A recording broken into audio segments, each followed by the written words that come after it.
Whitney Goodman, Toxic Positivity, Keeping It Real in a World Obsessed with Being Happy.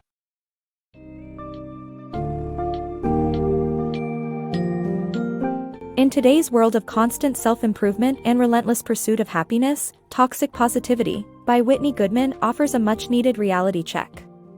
This book exposes the dark side of always looking for the silver lining and provides readers with insights on how to create meaningful connections and foster emotional growth.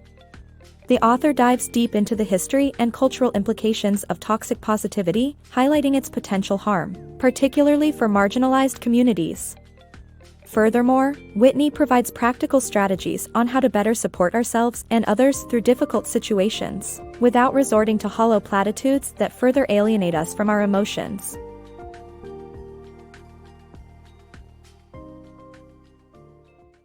The problem with toxic positivity. Whitney Goodman, a therapist, challenges toxic positivity and its harmful effects on individuals and marginalized communities. She argues that insisting on positivity can leave people feeling misunderstood and distant from others. Criticism of toxic positivity has been around since the 19th century, and it's time we take the problem seriously and acknowledge that positivity isn't always the solution for everyone. When you lose your job, the last thing you want to hear is someone telling you to look on the bright side. Unfortunately, this type of toxic positivity is all too common. Whitney Goodman, a licensed marriage and family therapist, has had enough and is on a crusade against the harmful effects of toxic positivity. Goodman's own experience of pretending to be happy all the time left her exhausted in her mid-20s. She soon discovered that telling her clients to focus on positive thinking and emotions was ineffective. This led her to question why we can't be honest about how we're feeling and whether certain types of positivity can be harmful. Criticism of toxic positivity isn't new. Academics and researchers like Bell Hooks and Barbara Ehrenreich have pointed out the damaging effects of pursuing happiness and positivity, particularly for marginalized communities. Even the 19th century psychologist William James warned of the dangers of toxic positivity. It's time to take the problem seriously and acknowledge that insisting on positivity can be harmful in a myriad of ways. Vulnerable people, such as those suffering from chronic illnesses, may not be in the mood for chirpy cliches. Instead, we should focus on being honest about our feelings and providing genuine support and validation to those in need. Toxic positivity, when good intentions go bad. This book's summary stresses the danger of toxic positivity with examples to show that this well-intentioned behavior can be hurtful rather than helpful. The author argues that instead of offering platitudes, the best way to show support is to listen actively and offer practical help to people during difficult times. When people go through a tough time, they often hear well-intended but unhelpful phrases like, "stay positive," or "everything happens for a reason." But the author argues that such messages, instead of being a comfort, can be toxic. While it's natural to want to help, it's important to consider how our words affect the situation. The author highlights the Fernandez family's experience as an example. Their son died in an accident, and instead of support, they received cliched phrases like, "everything happens for a reason."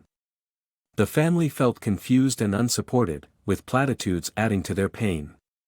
Toxic positivity hurts people in all situations: a woman struggling with infertility, a man dealing with chronic illness, someone coming to terms with a divorce, or anyone in the midst of heartbreak, illness, or death. The author warns that sweeping declarations of positivity rarely help. Instead, we should listen actively and offer practical help to those facing difficult situations. In conclusion, we all want to help our friends or loved ones when they're going through tough times, but in our eagerness to offer support, we must make sure our positivity isn't toxic. By actively listening and offering practical help, we can show that we care and that we are there for them. The dark side of positivity. From a young age, we are taught to adopt a positive outlook, and negativity is shunned. This culture of positivity has been propagated by figures like Phineas Quimby, who introduced the New Thought movement in the 19th century. However, while positive thinking can be a useful tool, it has been taken to an unhealthy extreme. Toxic positivity is rampant in Western culture and has been linked to adverse effects on mental health. By constantly repressing negative emotions, individuals are unable to process their pain, leading to emotional numbness and burnout. It is essential to understand the perils of toxic positivity and embrace the concept of balanced thinking to achieve true happiness. The toxic positivity trap. Americans' obsession with happiness and positivity has had no impact on their happiness levels since 1972. The pressure to stay positive all the time can lead to emotional burnout and shame spirals. The alternative is to embrace negative emotions and practice empathy. Supporting others through curiosity, understanding, validation, and empathy is the key to a more compassionate perspective and feeling supported. Feeling your feelings, a practical skill to a fulfilling life. The book emphasizes the importance of feeling and processing difficult emotions instead of avoiding or suppressing them. The author advises readers to let themselves experience their emotions fully, from start to end. They provide several ways to help experience emotions, such as deep breathing, physical exercise, creative expression, or just sitting with the emotion. The book also suggests practicing radical acceptance as an antidote to toxic positivity, where individuals accept the current situation as it is, even if they don't like it. The author proposes living a value-driven life instead of a happiness-driven one, focusing on personal values that guide decision-making and ultimately lead to a more fulfilling life. The harmful effects of toxic positivity.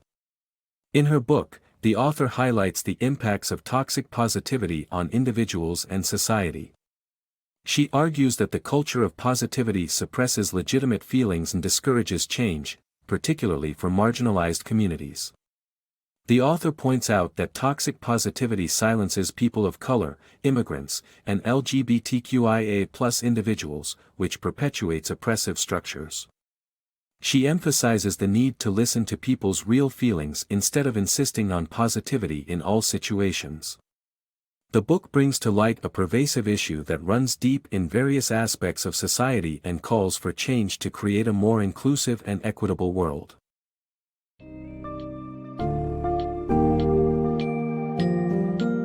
Toxic positivity serves as a timely wake-up call, urging us to examine the culture of good vibes only that permeates society.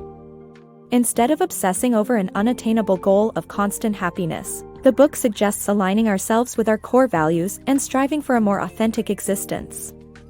By understanding the impact of toxic positivity, we can develop healthier relationships and respond more constructively to ourselves and others when faced with life's inevitable challenges. As a guiding principle, the book emphasizes the importance of embracing our full range of emotions, from happiness to sadness, acknowledging that true emotional growth involves both the joys and sorrows of life.